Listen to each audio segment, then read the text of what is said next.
Saudara, kita kembali lagi dalam Forum Indonesia Adil. Boleh tepuk tangan yang paling meriah untuk kita semua, semakin seru diskusinya.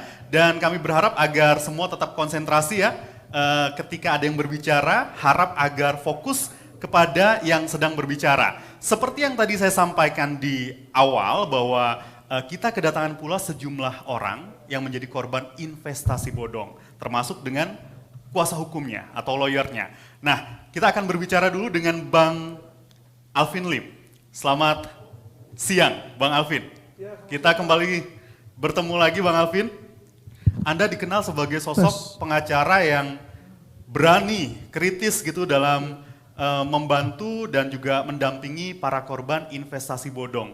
Nah, dalam pengalaman Anda, sebenarnya kemana arah penegakan hukum ya terkait dengan penanganan investasi bodong ini? Condongnya akan berpihak kemana gitu? Karena kalau Anda sempat menyebutkan di forum sebelumnya, ada indikasi kong kali kong, katakanlah antara para korporasi dengan juga penegak hukum. Silahkan. Oke, terima kasih Bang Tommy. Jadi sebelum memulai ya, saya ingin memberikan pertajam penjelasan bahwa tujuan saya ini tidak ada untuk kepentingan saya pribadi dan juga tidak ada untuk menyudutkan institusi tertentu. Kenapa saya seperti ini? Kalau kita baca berita-berita ini CNN contoh, pilu nasabah KSP Indosuria dari stres hingga bunuh diri. Ini nasabah saya sendiri terbaring, tidak bisa bergerak. Ya, ini ada yang udah meninggal. Ini mereka memberikan kuasa ke saya. Mohon maaf, saya manusia juga. Saya diberikan kuasa, saya belum menyelesaikan tugasnya sampai saat ini. 2 tahun ada banyak yang mandek di situ. Disinilah saya berbicara, bukan mau menjelekkan pihak institusi tertentu, ya. Tapi saya mau mencari solusi, saya mau meminta solusi dari pemerintah, dari pejabat-pejabat terkait, apa yang bisa kita lakukan. Ya, kalau kita bicara mengenai kasus, minggu lalu kalau nggak salah TV Texas baru mengadakan press release. Apa yang sudah mereka tanganin, ada yang sudah ditahan, ada yang belum ditahan. Kalau saya boleh jujur, saya nanganin hampir keseluruhan kasus tersebut. Saya hampir tanganin. Saya bertemu dengan bosnya mereka, saya bertemu dengan pimpinan mereka. Contoh Northcliffe, saya ketemu dengan Pak Eri sebelum ditahan. Dia udah gak punya duit. Dia cuma punya aset, rumahnya, rukonya, semua kita ambil. Pengacara kami coba ambil, kita kasih ke klien-klien. Misalnya rumah itu 2M. Dia ngutang 4 miliar, ya udah tukar balik di situ kan. Jadi itu langkah yang kami lakukan. Jadi kami tahu yang ditahan oleh Mabes itu, yang bos yang udah nggak punya duit, udah kere. Ya mohon maaf, saya bicara jujur, WBN sama, dia nggak punya, dia kasih kita, sudah nggak punya cash. Ya, dan beberapa investasi bodong lainnya. Sedangkan yang masih mandek adalah bisa diduga bos-bosnya yang punya uang atau punya backingan penguasa. Contoh Indosuria, kalau kita bicara, apakah ini yang namanya keadilan? Kita mau mencari Forum Indonesia Adil. Adakah keadilan di Indonesia? Bagaimana seseorang yang menggemplang 15 triliun dianggap kooperatif hanya memberikan pasportnya tapi tidak ditahan? Jalan-jalan di Bali ketemu dengan korbannya, korban yang stres meninggal, ada yang gantung diri di Medan. Ini yang saya melihat, saya miris jujur. Ya, saya tidak menyalahkan polisi tertentu, penyidik tertentu tidak, ya. Saya sudah ke kejaksaan tentang Indosuria. Kejaksaan bilang, Pak Alvin, dari 150 petunjuk untuk Henry Surya aja yang dipenuhi polisi cuma 10. Yang dari Suwito Ayub yang dipenuhi paling cuma 2. Jun Indria juga seperti itu. Jadi dari beberapa ratus petunjuk informal P19, itu nggak sampai 10% yang dipenuhi penyidik, dikembalikan lagi langsung ke kejaksaan. Saya kenapa bilang seperti itu? Karena kejaksaan bilang mereka minta audit.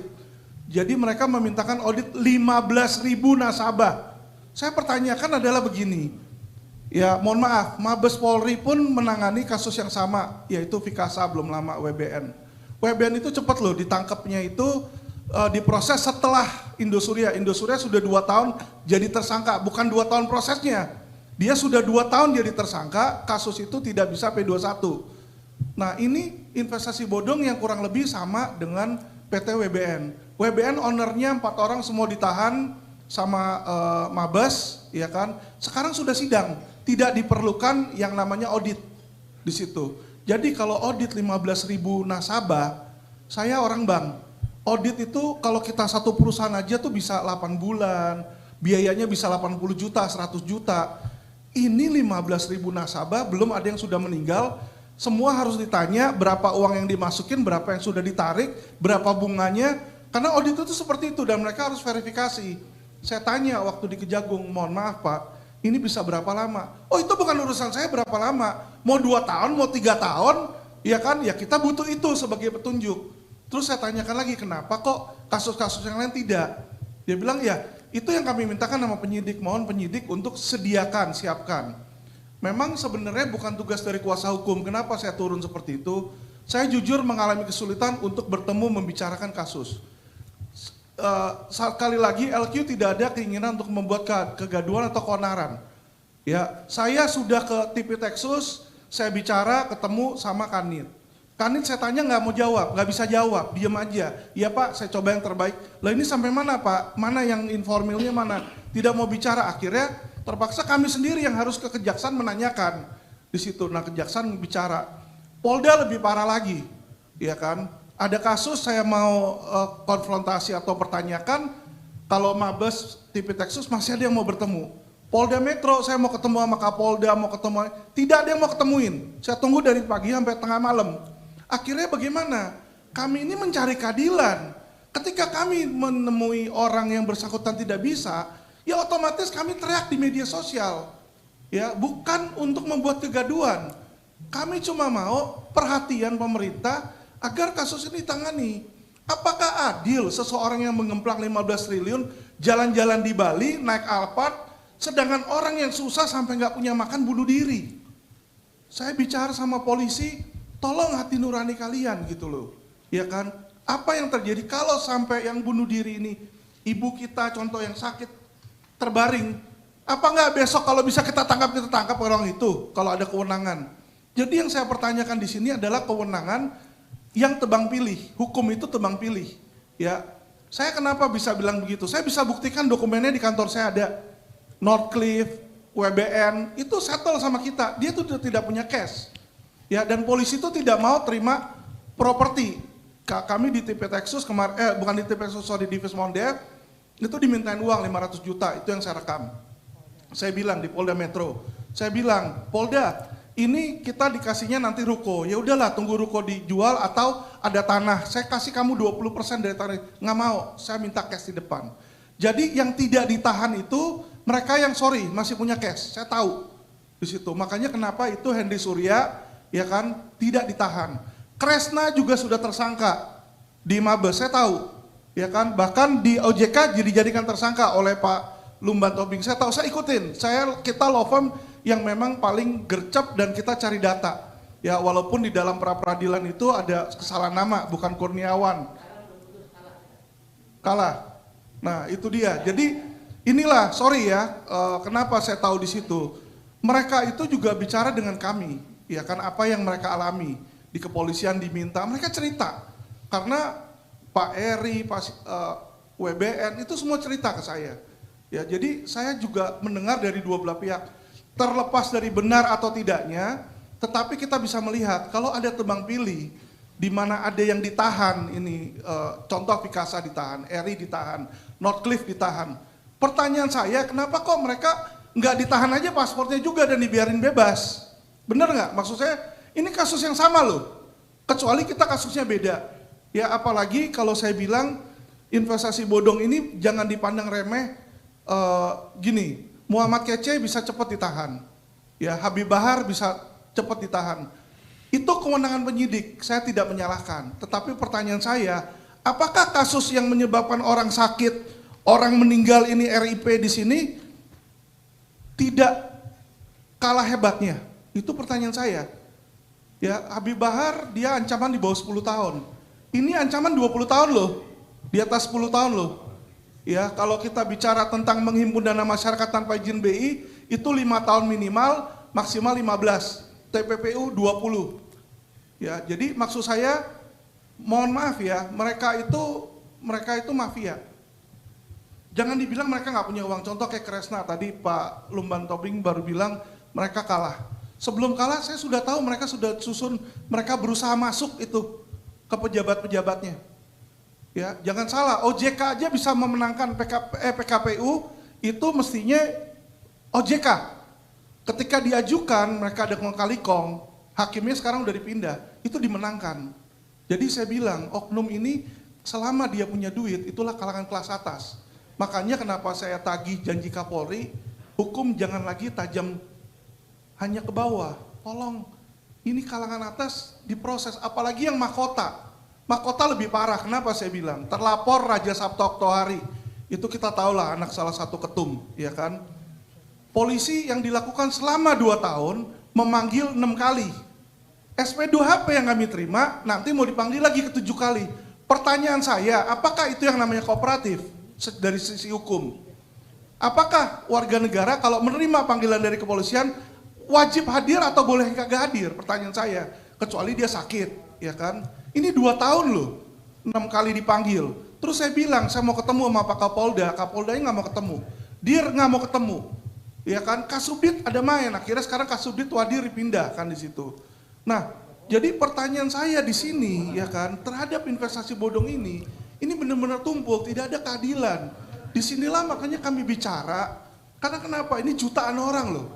Dan jangan di investasi mahkota itu 8 triliun 6.000 orang di situ ya.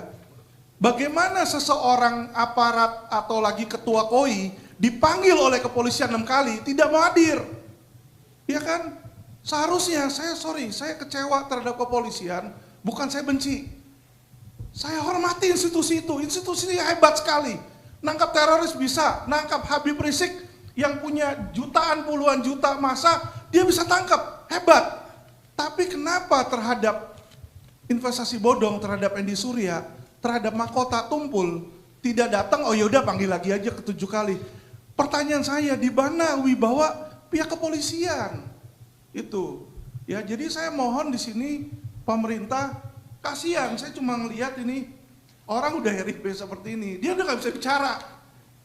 Jadi mereka cuma bisa kasih saya sebagai kuasa hukumnya untuk bicara.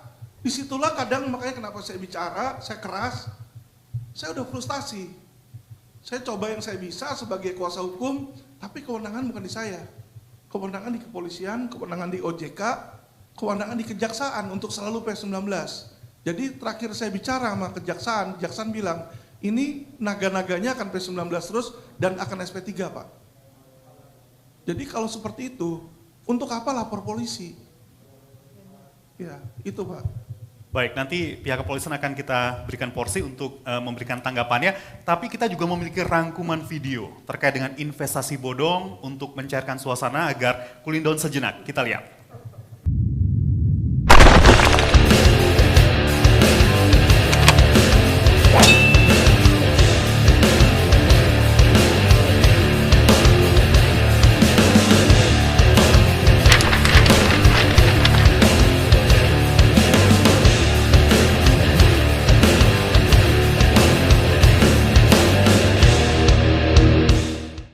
Terima kasih, tadi korban terus berjatuhan, terus kemudian kalau Bung Alvin tadi juga sempat frustasi sebagai seorang lawyer karena bisa dibilang menghadapi jalan buntu di beberapa kesempatan.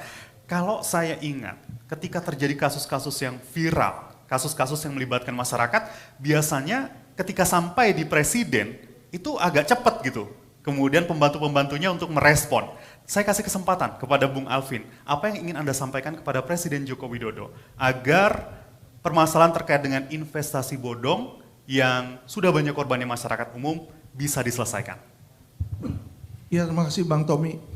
Jadi saya sebagai kuasa hukum mewakili para korban memohon agar Presiden Jokowi itu bisa tergerak hatinya ya. Saya lihat Presiden Jokowi itu sebagai pemimpin itu seorang yang humble dan mau belusukan, berarti ada perhatian dia kepada pemerintah. Cuma mungkin akhir-akhir ini beliau lagi sibuk dengan perkara-perkara lain, jadi tidak mengawasi atau tidak mengatensi masalah ini. Tetapi kalau dibiarkan, begini loh, namanya kejahatan kalau dibiarkan, akan muncul Henry Surya yang lain. akan muncul Raja Sabta Oktohari yang lain. Kenapa saya bilang seperti itu? Henry Surya ini udah bikin BPR lagi. Ya, sudah bikin BPR. Nah, muncul koperasi KSPSB. Kemarin muncul lagi koperasi ATM, namanya ATM. Itu Nyonya Swan juga jadi korban di situ. Dan anehnya itu direktur utamanya mau jadi direksinya Bukopin. Bagaimana kalau oknum-oknum ini memenuhi petinggi-petinggi bank? Kasihan masyarakat. Jadi seharusnya ini kepada penjahat-penjahat kerah putih ini diberikan hukuman setinggi mungkin. Seperti yang terjadi di Amerika. Itu Madoff itu diberikan hukuman seumur hidup kali 10 itu. Ya, jadi di Indonesia ini orang yang menggemplang pajak, menggemplang keuangan itu justru dikasih karpet merah. Itu kesalahan di sini, nantinya masyarakat akan selalu menjadi korban. Disinilah kenapa Indonesia selalu menjadi negara kelas 3, negara ketiga. Karena kenapa? Kita tuh bodoh di situ. Kenapa saya bilang seperti itu?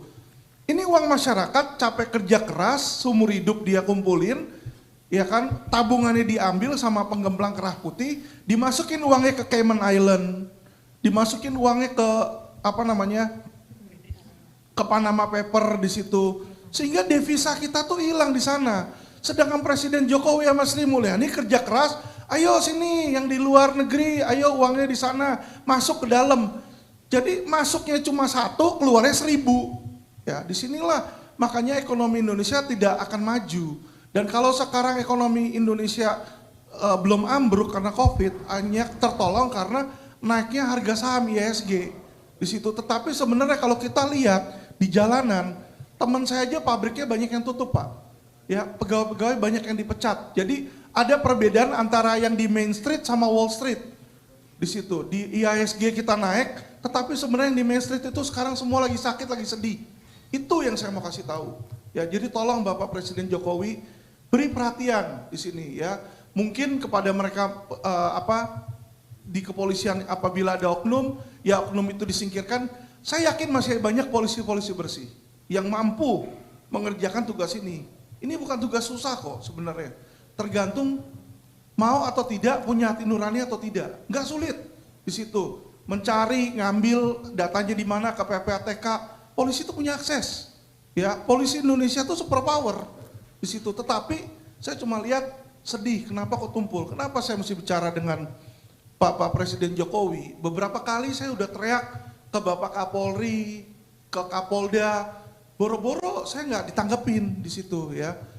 Tidak ada yang datengin saya, pula tidak di sana saya datang juga dari pagi sampai tengah malam ke Kapolda di situ, nggak diladenin, ya. Jadi disinilah kuasa hukum yang memperjuangkan nasib masyarakat dianggap musuh. Di situ saya sedih justru, Pak. Terima kasih, Bung Alvin.